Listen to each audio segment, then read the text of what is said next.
2025 SLST গুরুত্বপূর্ণ update. Please তোমরা ভিডিওটা মন দিয়ে দেখবে। এই মুহূর্তে সবচেয়ে বড় প্রশ্ন, এই নিয়োগটা কি বাতিল হতে পারে? কারণ অনেকের অনেক অভিযোগ এই নিয়োগেও দুর্নীতি হয়েছে।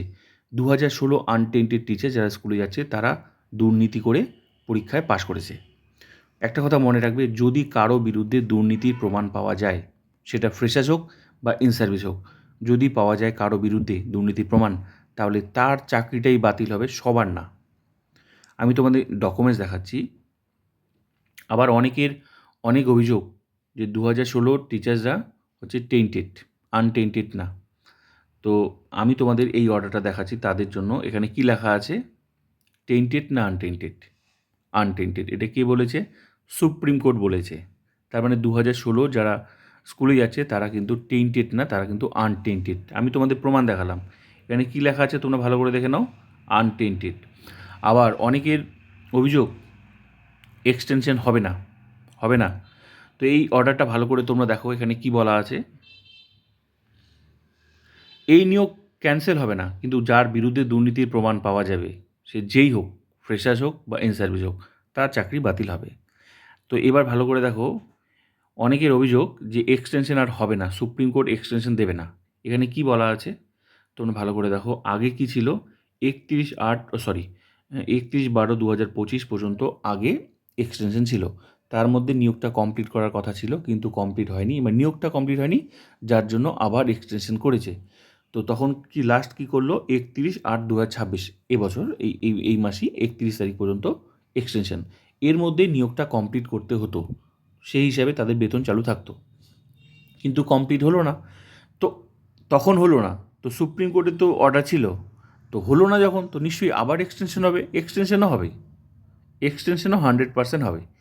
তো একটা একটা আমি এই জিনিসটা আমি তোমাদের দেখালাম, যারা স্কুলে যাচ্ছে তারা টেন্টেড না আনটেন্টেড। এবার প্রশ্ন হলো, এই আনটেন্টেড মানে কি, সেটা তোমরা একটু নিজেরা খুঁজে নেবে। যদি কারো বিরুদ্ধে দুর্নীতির প্রমাণ পাওয়া যায়, তাহলে তার চাকরি বাতিল হবেই, সে যেই হোক না কেন, বাতিল হবেই। তবে এই নিয়োগ ক্যান্সেল হবে না। এখানে এই নিয়োগে ফ্রেশার্সরাও আছে, ইন সার্ভিসরাও আছে। আর সুপ্রিম কোর্ট প্রত্যেকটা স্টেপ জানে, এই নিয়োগের প্রত্যেকটা স্টেপ সুপ্রিম কোর্ট জানে ভালো করে। তার মানে এক্সটেনশনও হবে, কারণ এই এই এই কী বলে 8-এর মধ্যে কমপ্লিট হলো না, এবার এক্সটেনশন হবে। এমএ ফাইল করেছে, এসএসসি মধ্যশিক্ষা পর্ষদ করেছে, এবার কতদিনের মধ্যে নিয়োগ হয় সেই হিসাবে এক্সটেনশন দেবে। আরেকটা আমি ডকুমেন্টস আমি তোমাদের দেখাচ্ছি। এবার আনটেন্টেড, অনেকের অভিযোগ না যে যারা স্কুলে যাচ্ছে তারা টেন্টেড। এই টেন্টেড না আনটেন্টেড, আর আনটেন্টেড মানে কি তোমরা এটা দেখে নেবে। এই আনটেন্টেড শব্দটা ক্যান্ডিডেট নিজে বলেনি যে আমি, সে তো বলতেই পারে, যে কেউ বলতেই পারে যে আমি যোগ্য। বললে হবে কি, সেটা প্রমাণ করে দেখাতে হবে। তো এই শব্দটা কিন্তু সুপ্রিম কোর্ট দিয়েছে, এই শব্দটা এসএসসি দিয়েছে, সরকার দিয়েছে। ক্লিয়ার? আনটেন্টেড, আনটেন্টেড মানে কি, তার মানে যারা স্কুলে যাচ্ছে তারা আনটেন্টেড। ক্লিয়ার? এবার আমি আরেকটা ডকুমেন্টস দেখাচ্ছি। এটাও সুপ্রিম কোর্টের অর্ডার। এখানে পরিষ্কার করে বলে দেওয়া আছে, এটাও সুপ্রিম কোর্টের অর্ডার। এখানে পরিষ্কার করে বলে দেওয়া আছে 9-10 টিচার্স আর 11-12 টিচার্স নতুন কোনো রুলস প্রয়োগ করে তাদেরকে বাতিল করা যাবে না, তাদের ক্ষতি করা যাবে না। 9-10-11-12 টিচার্সদের, এটা সুপ্রিম কোর্টের অর্ডার দেওয়া আছে। নতুন কোনো রুলস প্রয়োগ করে তাদের ক্ষতি করা যাবে না। এবার অনেকের বিষয় হলো যে ওবিসি মাঝপথে, দেখো ওবিসি একটা সমস্যা, এটা শুরু থেকে ছিল। যখন ফর্মটা ফিল আপ হয়েছিল তখনই কিন্তু এসএসসি কিন্তু নোটিশ দিয়ে রেখেছিল ওবিসির। এটা কিন্তু হঠাৎ করে হলো না। এখন এখানে কত পার্সেন্ট রাখবে সেটা কিন্তু পুরোটা সরকারের উপর ডিপেন্ড করছে, সেটা আলাদা বিষয়।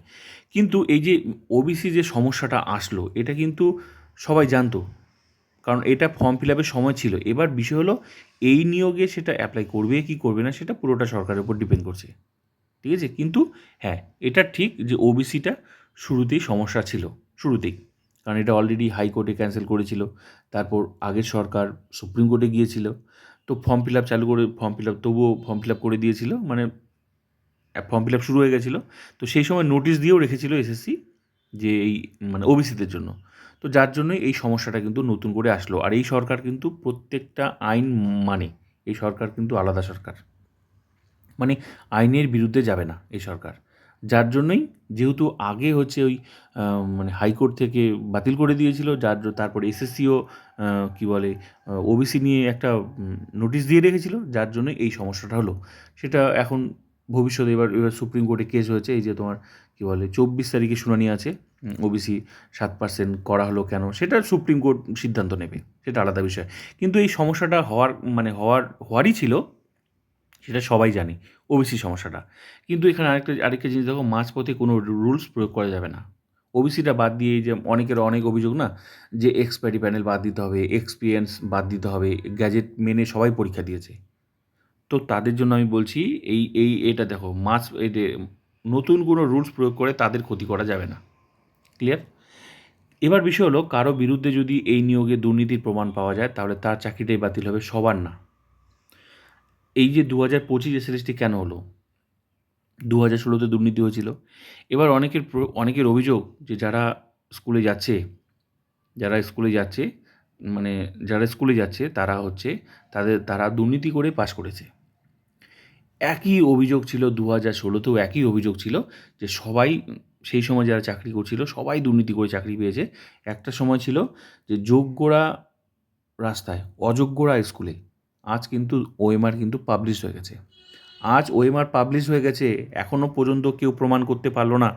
যারা বলতো যোগ্যরা রাস্তায়, অযোগ্যরা স্কুলে, মানে এই যে আনটেন্টেড টিচার্স তারাও অযোগ্য, আজ তারা কিন্তু প্রমাণ করতে পারলো না। ওএমআর পাবলিশ হয়ে গেছে যে আমি যোগ্য ছিলাম, আর যারা স্কুলে যাচ্ছে আমার থেকে কম নাম্বার, প্রমাণ করতে পারলো না।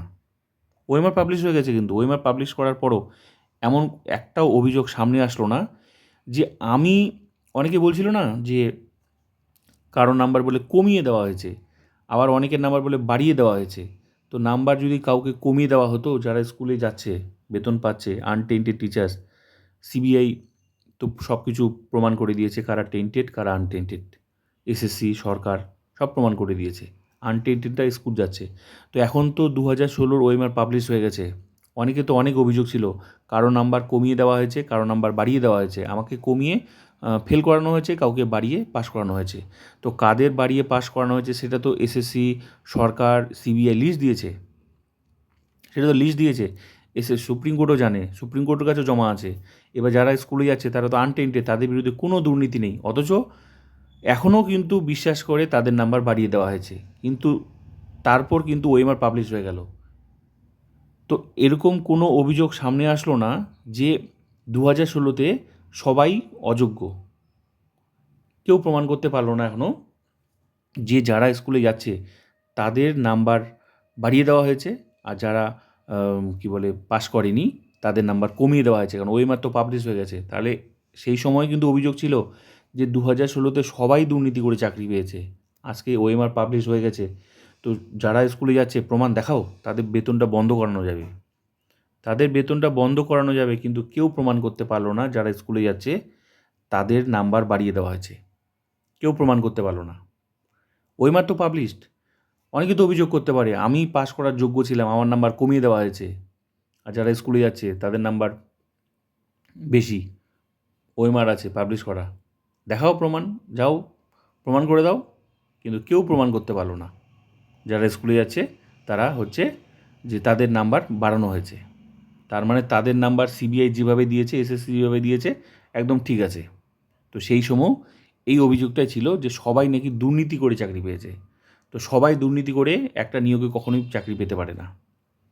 আজকে কিন্তু 2016-র ওএমআর সবার পাবলিশ হয়ে গেছে, কেউ প্রমাণ করতে পারলো না যারা স্কুলে যাচ্ছে তাদের নাম্বার বাড়ানো হয়েছে, কেউ প্রমাণ করতে পারলো না। আর কারা নাম্বার বাড়িয়ে চাকরি পেয়েছে, কারা নাম্বার মানে বাড়ায়নি, সেই লিস্ট তো সিবিআই দিয়েছে।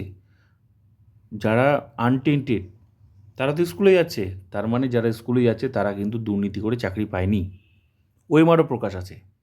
তো এখনও এরকম অনেকের অনেক অভিযোগ, সবাই নাকি 2016-র এই আনটেন্টেড টিচার্সরা 2025-এ দুর্নীতি করে চাকরি পেয়েছে। তো সেই সময় তারা দুর্নীতি করে চাকরি পায়নি।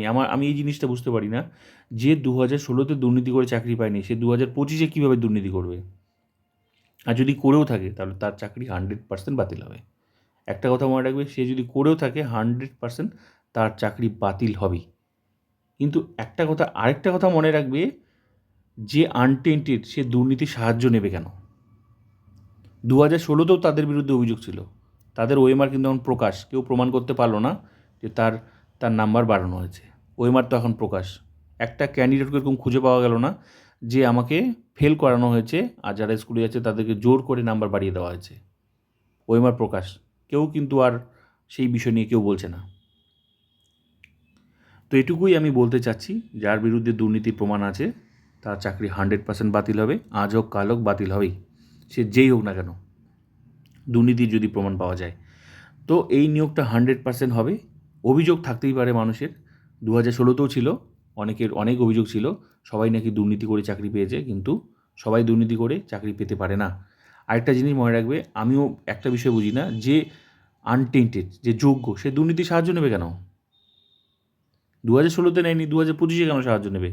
আর যদি প্রমাণ হয় তাহলে তার চাকরি 100% বাতিল হবে। ক্লিয়ার? আর ওবিসি যে সমস্যাটা, সেটা সমস্যা হওয়ারই কথা ছিল, কারণ এটা শুরু থেকে নোটিশ দিয়ে রেখেছিল। তবে একটা কথা মনে রাখবে, 2025 এসএলএসটি কখনোই ক্যান্সেল হবে না। যদি কেউ দুর্নীতি করে থাকে তার চাকরি 100% বাতিল হবে। আর একটা কথা মনে রাখবে, এই এসএসসিটা, এই যে 2025 হলো, কেন হলো? 2016তে চাকরি ক্যান্সেল হয়েছে বলে তো হয়েছে। তো 2000 সুপ্রিম কোর্টের অর্ডার মতো যেটা হওয়ার ছিল সেটা কিন্তু হয়নি। মানে এখানে ফ্রেশার্সদেরও এই পরীক্ষায় বসানো হয়েছে, কিন্তু সুপ্রিম কোর্ট অ্যালাউ করেছে প্রত্যেকটা স্টেপ। এবার পরীক্ষা যেহেতু হয়ে গেছে একসাথে, তো এবার নিয়োগ তো হবে। গ্যাজেট কখনো মাঝপথে গ্যাজেট পরিবর্তন হয় না। এবার যখন হয়ে গেছে, ফ্রেশার্স ইন সার্ভিস সবাই আছে। আর এই ওবিসি সমস্যাটা এখন সবচেয়ে বড় সমস্যা, কারণ এটা হওয়ারই কথা ছিল, এটা শুরু থেকে নোটিশ ছিল।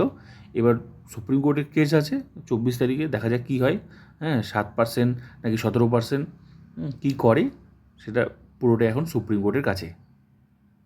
তবে চিন্তার কোনো কারণ নেই, এই নিয়োগ 100% হবে। যদি কেউ দুর্নীতি করে থাকে তার চাকরি বাতিল হবেই, সে যেই হোক না কেন। ঠিক আছে, এটুকুই বলার ছিল। আর অভিযোগ থাকতেই পারে, 2016তেও ওরকম দুর্নীতির অভিযোগ ছিল, সবার বিরুদ্ধেই দুর্নীতির অভিযোগ ছিল। আজ কিন্তু ওএমআর পাবলিশ হয়ে গেছে, সেই ওএমআরে কেউ প্রমাণ করতে পারলো না যে যারা স্কুলে যাচ্ছে তাদের নাম্বার বাড়ানো হয়েছে। এই কথাটাই খালি মনে রাখবে, ব্যাস।